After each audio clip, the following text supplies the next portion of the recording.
right, welcome to this week's session of Media Photos when we're going to be focusing on the fundamentals of photography and media. So why do we focus on media photography and the fundamentals? And so you're either taking this if you're a photo apprentice or an editor or a reporter. And the reason we have everybody on staff just about take this session is because photographs are one of our most powerful tools and elements in reaching readers. So photographs essentially are oftentimes the main thing that sells our media. And the reason that is because they're most often the most dominant thing displayed on the page or on the cover of the magazine. And so if you're kind of reflecting on how you approach picking up publications, generally speaking, if there's an image that catches your eye on the newspaper or the magazine, you're going to be more likely to pick it up than if the editorial team had chosen a more lackluster image. So it's very important that we are focusing on picking, not only taking, but picking the strongest photographs to run really with any of our articles, because this, of course, I'm talking about print in those last two examples, but even when it comes to our online displays, if you don't have a strong dominant image on social media, it's going to be less likely that it will cause people to stop their scroll to read what you've got on Instagram or Facebook, and even less likely that they will go through and click the link to read that article online. So photos are one of our major tools for getting traffic not only to the print publications, but also to our online presence. Okay, sorry about that. So with this, one of the biggest things that we want to reiterate is that when we are looking at assignments, so photographers, when you're going out and taking assignments, and then editors, when you are working to determine which image is going to be the best one to run, one of the biggest things that you can do is make sure that you are incorporating people in your dominant imagery. So there may be times where we're using inanimate objects as the main focus, but very rarely is that going to be the strongest image that we can choose. And the reason that we focus so much on incorporating people in our assignments is that as humans, we respond more to other humans and their emotions than we would to, say, a building or, again, just another inanimate object. So by having people in there, it's more likely to catch somebody's attention. And additionally, you have the added benefit that if you've got people in the newspaper or the magazines, it's going to be more likely that their friends and family are going to want to pick up copies or share that article online because their loved one is featured in it. Of course, that goes for the good coverage. Every now and then, of course, y'all know that people get covered for things that aren't so great, such as crime. So they're probably not going to be sharing the article too often. But other than that, people really enjoy seeing themselves in publications. So definitely take advantage of that and use that to your benefit when trying to promote and pick what your dominant image is going to be. Now, in these two examples over here, I've just included that we've got the building up here. So let's say y'all were doing an article on move-in beginning on College Hill. So sometimes we might be inclined last minute to pull an image of a building. So let's say that Gateway is one of the first buildings that's going to be moving in. Yeah, we may choose to run this image, but it's not going to be one that necessarily stands out to our readers, especially if it is the first one that the readers are going to see. It's not to say that you can't use this building image, but the reason this image below is a little bit more impactful is because, again, we're actually showing the action. So if we're talking about move-in, we should be finding a way to represent move-in in those photos, utilizing people doing candid things. So this would make a much better dominant photo because we've got our guy here who is moving in.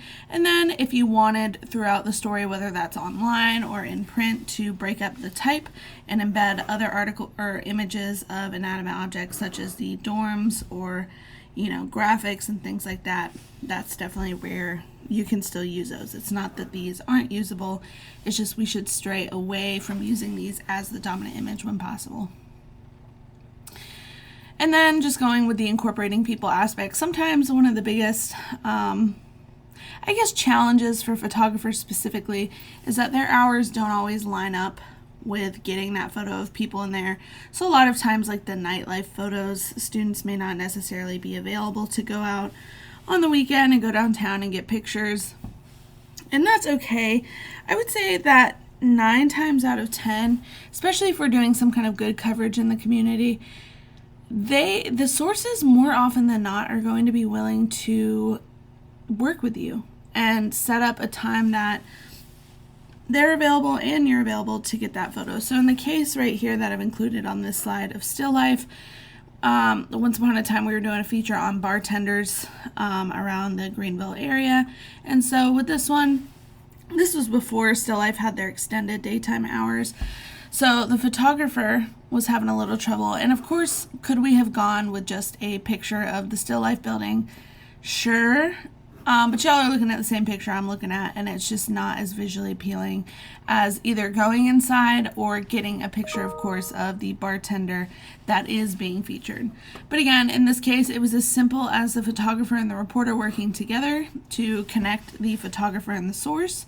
So that way they could set up a time, and the bartender was more than happy to come in a little bit early so that way the photographer could get some photos of him in action at the bar, and makes it a little bit easier too because it was not during Still Life's active hours.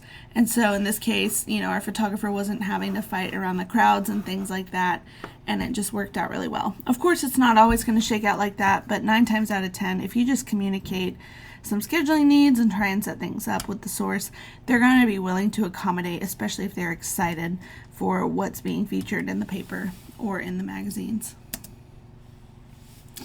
With incorporating people, I did want to just address something that seems to stir up a little bit of confusion in the office. I've heard it around before where it's like, oh, you can't get pictures of people getting shots or people in clinics due to HIPAA. And so HIPAA applies to doctors, and they're not allowed to give out confidential patient information. With media photography, of course, there's going to be rules and things like that. You can't just walk into a clinic and expect to go straight back into the rooms and get photos of people. There's a reasonable expectation of privacy in those appointments. However, there are going to be instances, especially with the main health topics that we cover. So a lot of times we're seeing coverage on either COVID or the flu and things like that. And if there are open air clinics going on, definitely reach out in advance to see when and if you can come by, if there's any restrictions. So I've included pictures here that were taken by ECU News Services.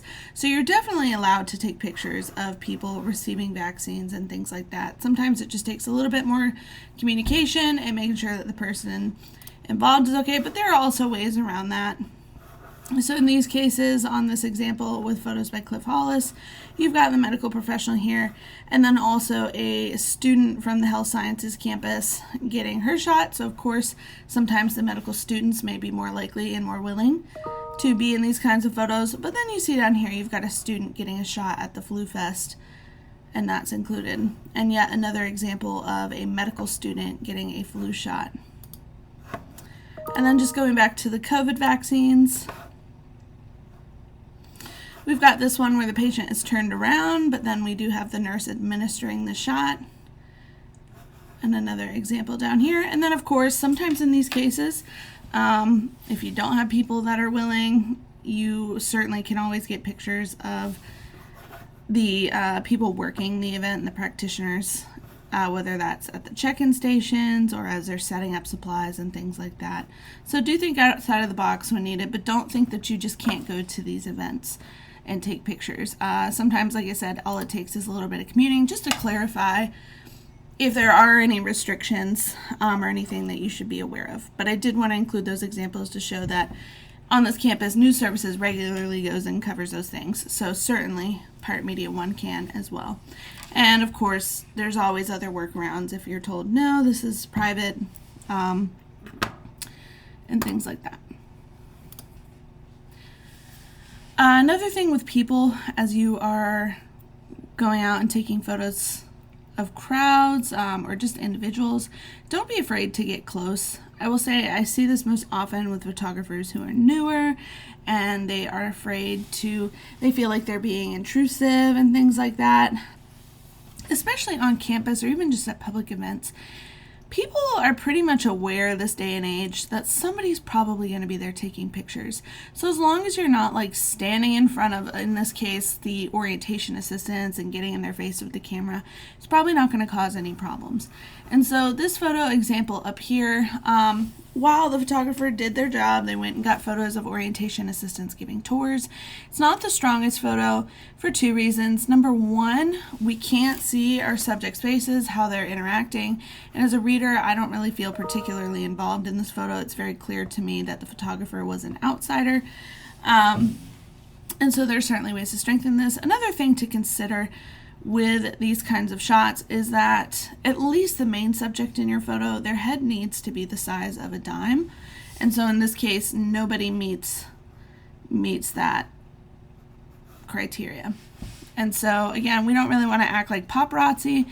It's okay to get a little bit closer. And of course, if you've got the lens for it, you can certainly zoom in. But don't be afraid to get closer so that way we can capture that emotion a little bit better and allow readers to feel a bit more involved versus separated from the event.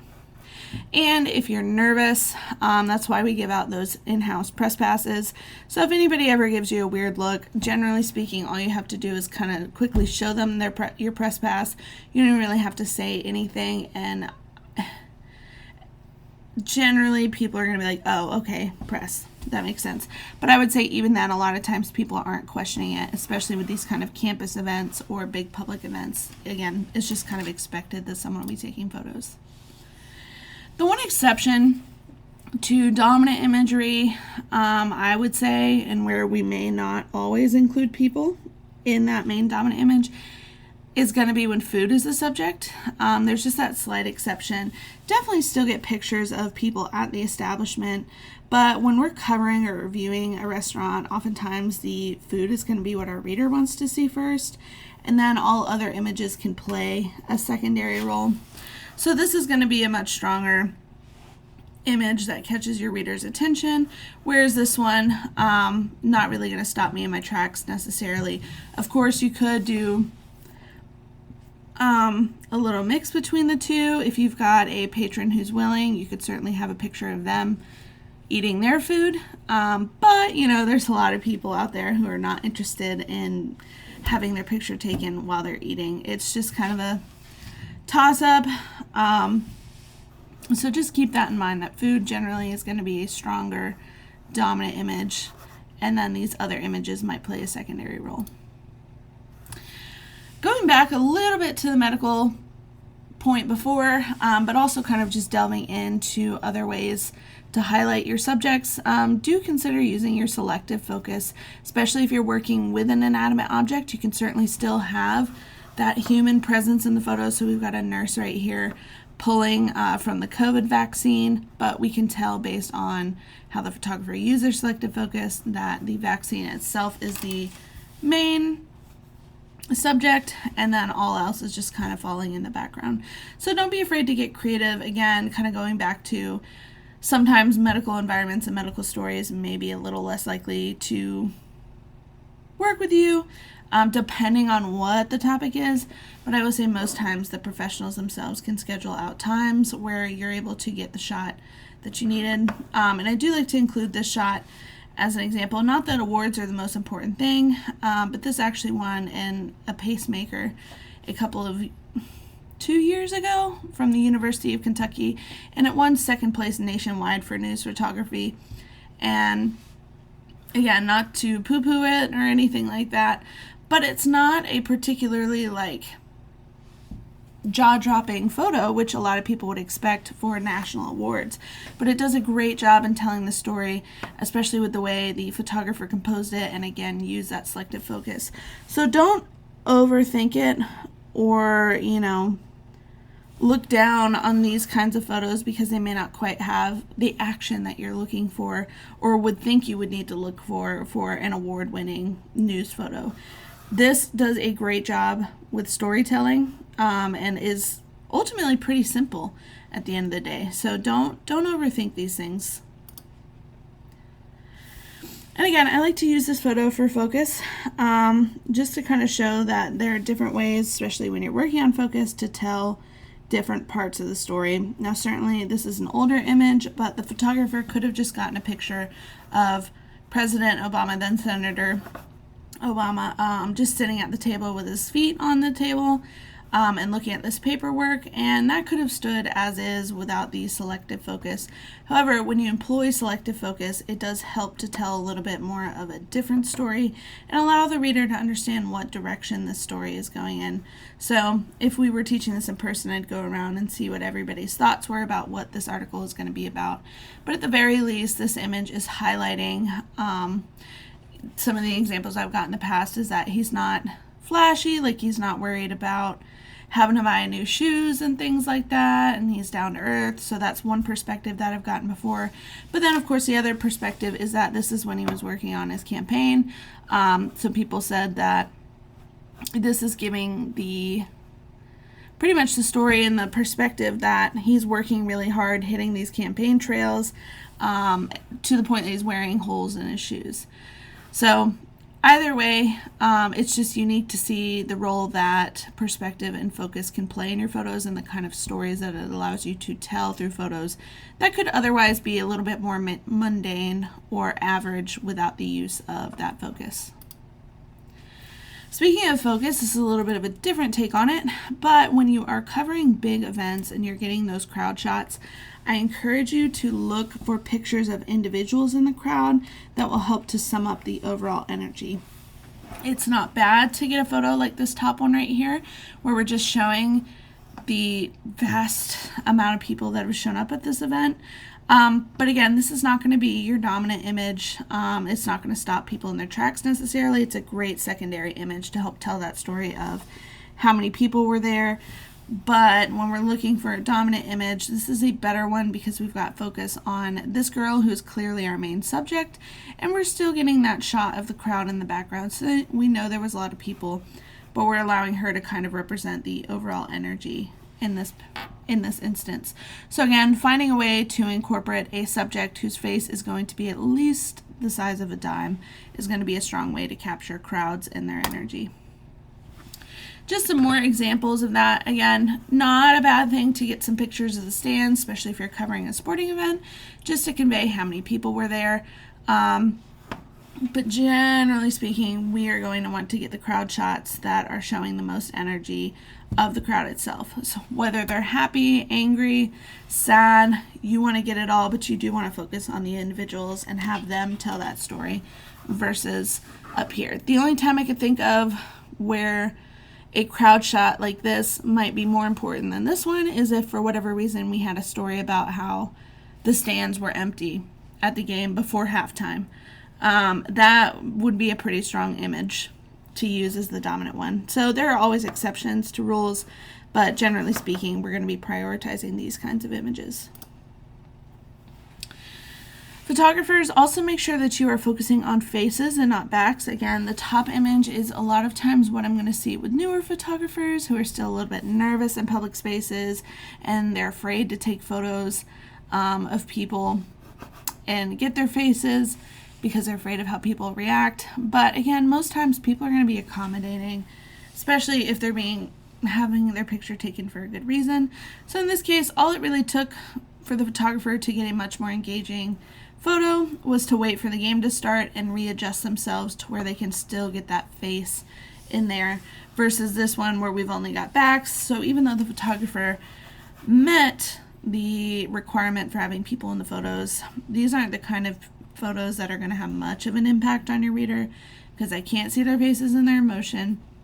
And additionally, if we're going back to that other good point of having people in there, I may or may not be able to identify friends and loved ones in this photo, and so it's not having the same impact as, say, this one where if we ran it on the front page, we're like, oh man, that's Steven, like, that's awesome, he made the newspaper. So make sure that we are focusing on faces when possible. Also, make sure you are focusing on timing. It's going to be the difference between getting the shot versus getting a shot.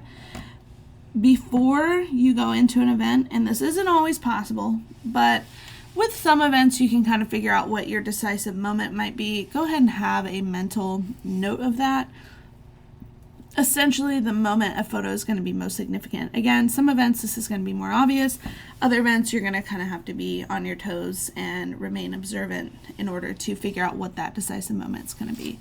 In this case over here on the right, we've got this picture of a balloon popping. And so, of course, the photographer, if this was your assignment, would have done good on the assignment if they came back with just this photo, because it tells me as a reader, okay, they're going to pop the balloon.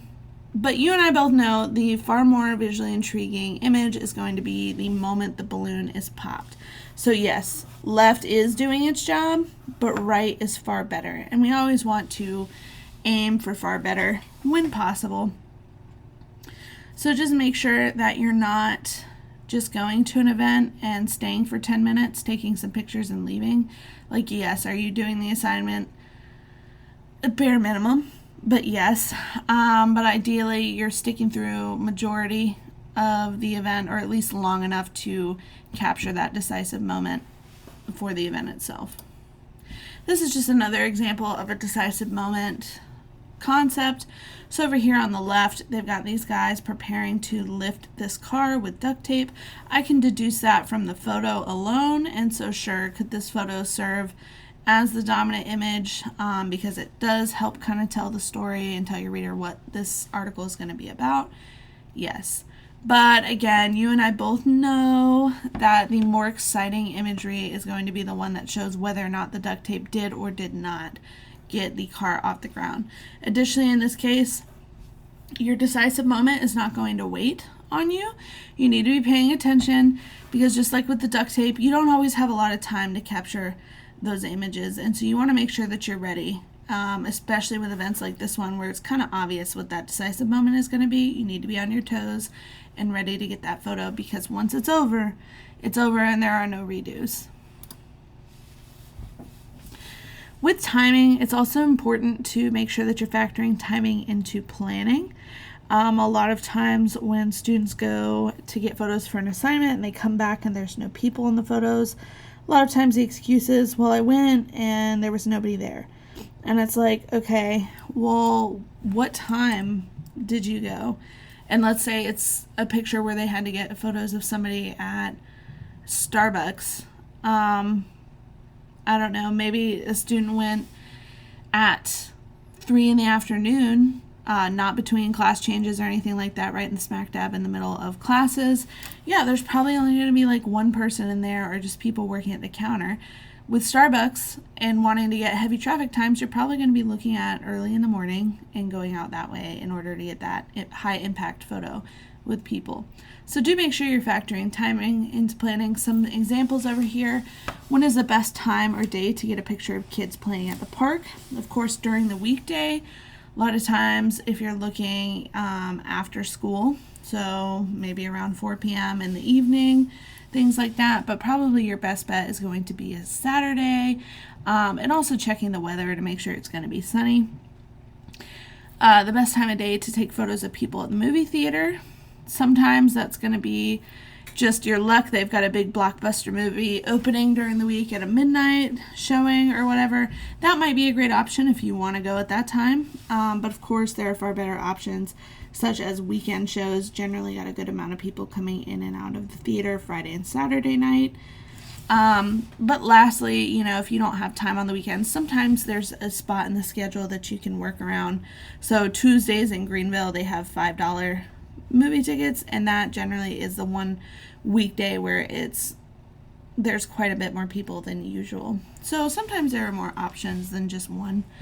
And then lastly, when is the best time/day to take photos of downtown nightlife? I would say Thursday through Saturday. Of course, at night. If you show up on a Tuesday and there's nothing going on downtown, of course it's going to be a little bit dead, and you're not quite going to get the photos that you needed to get for that assignment. So do be using, your critical thinking skills and things like that to determine when's the best time for me to go out there to get the best photos for this assignment. back on that note of remaining observant, you don't know what's going to happen during an assignment. A lot of times the best photo of the day is when you catch something completely unexpected. So sometimes that involves paying attention to the people at the event or the players, whatever it is that you're covering. Sometimes you're going to have somebody that is notably giving far more emotion than others. And so in this case, this is a great picture of this baseball player here giving a face that you're not normally going to see out on the field. You might, but just by noticing this player from the very beginning and saying, oh, okay, like, he's given a lot of attitude, he's got a lot of spunk, might let you know early on that this is a good person to pay attention to every now and then to see how they're reacting, especially if there's a loss in the game, or a particularly nail-biting moment or something just funny. Sometimes pointing out people like that is going to get you good images. In addition to just sometimes having that background context. So of course, if the football coach is writing on the win or lose of a game and we end up losing, make sure you're paying attention to the coach during that losing moment, because we've certainly gotten pictures before where coaches have like clipboards over their head and they just look irate. Like, those are good ones to have to encompass the mood, but that does take observation in order to get those. And I include the stadium picture down here because we've got this beautiful purple and gold sky. This was a photo taken after ECU beat UNC back in 2014. And this is a great picture. It's not necessarily an expected moment. Who would have known that the sky was going to turn purple and gold? But it's a beautiful moment, and of course you've probably seen this picture all around town. It's very popular.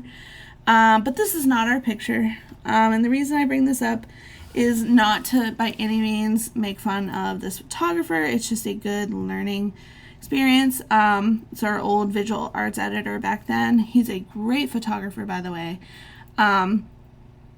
Did not come back to the office with his own purple and gold sky photo. This is the main one that a lot of people see, but a lot of other news outlets had their own variation of the purple and gold sky.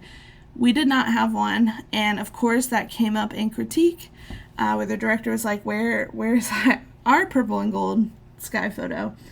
And the photo editor was just like, I was so focused and engrossed on the game, I just didn't take the time to look up and look around. And so again, that's not to speak to his skill set as a photographer. We're all going to miss things sometimes, but it is a good reminder to make sure that you're pausing and like looking away from the camera sometimes, just to make sure that, of course, you're hitting your mental checklist of things you thought you were going to need at that event or game or whatever it is, but also that you're not missing things that you weren't aware of or that you didn't know were going to happen. Within reason, do move around at assignments. Now, of course, if you're in a media pit or things like that, you might be a little bit more restricted. But do work to get high and low photos when possible because they can make all the difference. I include this photo over here, which is another Pacemaker winner, first place nationally, and this came from the Daily Tar Heel. Now, kids playing at the park, not particularly groundbreaking usually, especially if the photographer had just taken this photo dead on. But part of the intrigue of this photo, and I think part of what pushed it to a first place position, is the angle. So, again, sometimes giving your readers a perspective that they necessarily couldn't have gotten on their own. And sometimes that can be just as simple as crouching down at an assignment to get a unique angle. And this is just another example here of another pacemaker, third place nationally. Of course, this photographer could have gotten a picture straight on of the cowboy looking over the cows and would have fulfilled the assignment. But again, sometimes just thinking outside of the box. In this case, they climbed up a loft and they were able to get a photo from above to create a much more visually intriguing image. Another recommendation is I'm encouraging you to get community photos. Keep your camera with you in order to capture some of the best moments. So a lot of the best moments out there are ones that aren't planned. They're not going to be on budget. You may or may not know that they're going to happen. And so it's just good to be prepared.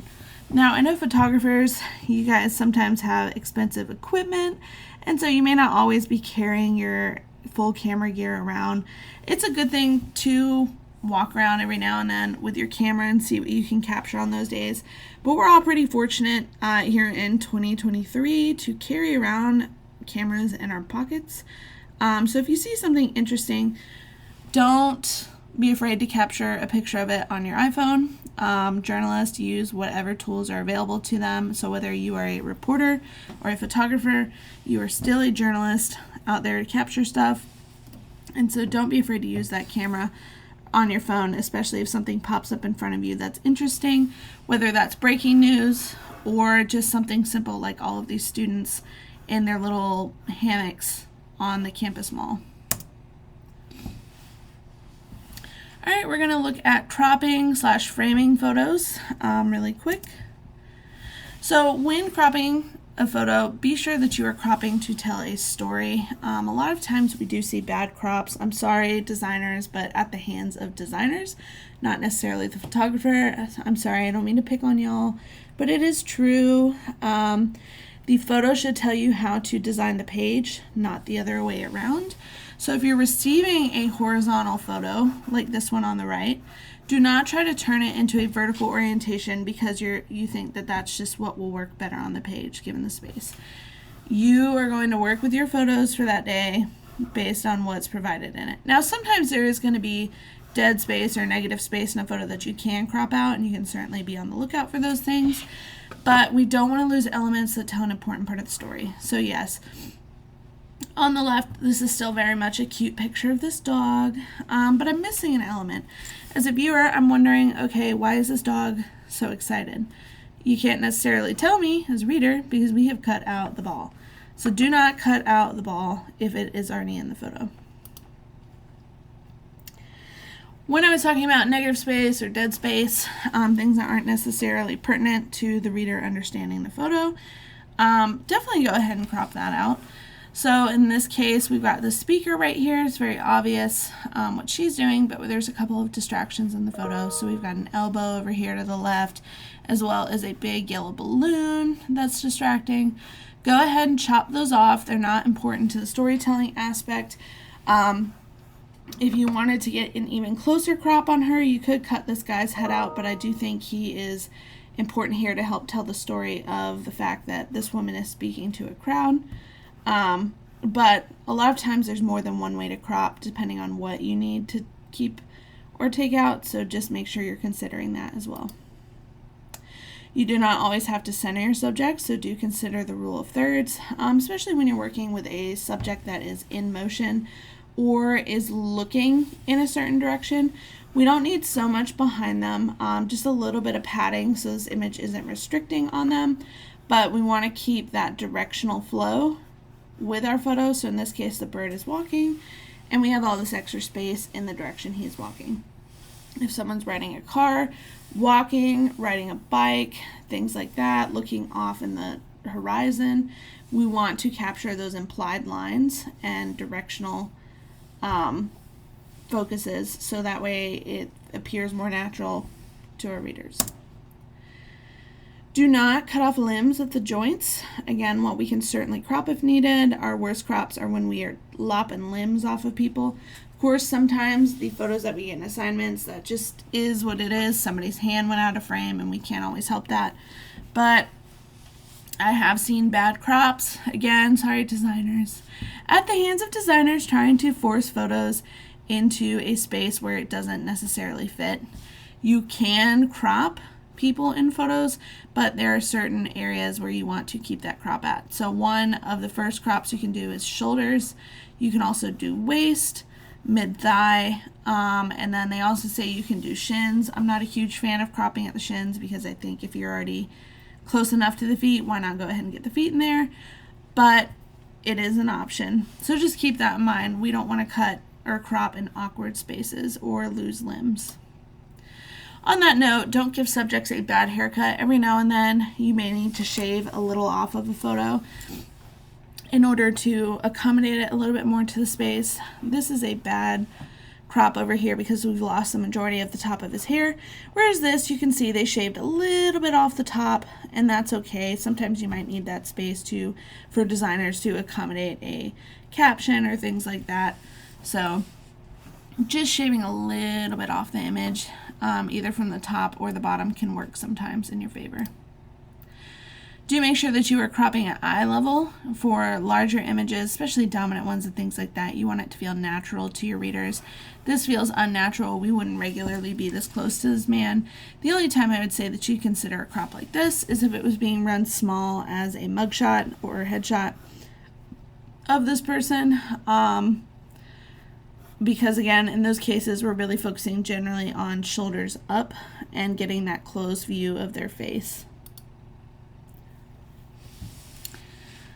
Do look at when there are appropriate times to engage in tighter cropping. Sometimes you might receive an image like this, and while this is a good image in and of itself, and it does capture my attention, there are some things going on in the background that take my attention away from the main focus, which is the snake, in this case being the hand. But you can see a tighter crop here has created a far stronger image than if we had just left it alone. So do be looking at instances like that where there is a stronger story within the photo that we can crop to and really focus on that energy. This is an example here of a time where we were able to explore zooming in a little bit closer. So I'll show you the original really quick. Sorry, those got out of order. So the original photo that ran here, a good photo from Jalen Roberts. But it's a little bit farther away, so we've got the crowd up here at the top that could be a little bit of a distraction, and we've got this great shot of the team, but we're a bit far away from them, and that's fine. I'm glad that we definitely got that shot, but this is also an instance where you want to pay attention to see, okay, can we get a little bit closer and really bring out this emotion? In this case, yes, by bringing out the photo a little bit more and cropping a little bit tighter, you are able to tell a stronger story than with the original orientation of the image. For writing cut lines with images, photographers, just make sure you're providing details about the image when turning it in. So who's in the photo, where are they at, and what are they doing? When possible, make sure to get that person's year, major, or position. And you can add this information in as a comment on your photos in the Google Drive, and just let Jalen know what photos, or your visual arts editor know what photo that information is provided on. Editors, try to keep your cut lines to 2 sentences generally. The first sentence should describe the action in the photo. The second should be in past tense and include a time element. For standalones or images that require longer cut lines, the third sentence and beyond can include any additional information. When you are describing the action in a photo, don't lazily state the obvious. So for example, with this picture over here, Dr. Hardy and Bill Bagnall look at a piece of paper. Well, duh. Instead, try Dr. Hardy and Bill Bagnall meet to review Mendenhall's renovation documents. You don't want to insult your reader's intelligence with the cut lines, and oftentimes there is a little bit more information that we can provide, even just getting that from the photographer who is obviously there with them. Make sure that you are double checking facts. So especially with that second sentence that includes time elements and things like that, typos happen to the best of us. So just make sure the facts provided in the cut lines match the facts provided in the article, and that we're not saying that Barefoot on the Mall is set to begin at 6 a.m. this year, when really in the article it says it's beginning at 6 p.m. We just did a little typo. So double check those things. A couple things with the process. Make sure your photos are on time or even early. Like I mentioned before, the best designers can't begin a page without looking at the photos and art first. And again, that's because photos dictate how they're going to be laid out. Double check before going to an assignment to make sure that details are the same, such as time, location. Make sure that the story is still, in the works for the next edition and things like that, just so you're not wasting your time. So photographers, do make sure that as soon as you get your assignments, you're reaching out to your reporters noted on the budget to go ahead and confirm some details. When possible, meet the reporter at the assignment. That'll allow for the strongest assignments, simply because the photographer meeting with the person who is actually writing the story, you two can work together to get the strongest photos, because the reporter knows what they're focusing on about the event or about the subject. If you can't meet together, otherwise just communicate before the assignment. Go ahead and ask the reporter what subjects to focus on, etc. Get those images And then, of course, take whatever extras you see or feel inclined to take photos of. This is a virtual session, so normally I would say questions, but of course you can definitely ask the facilitator questions or your advisor. Thank you for watching.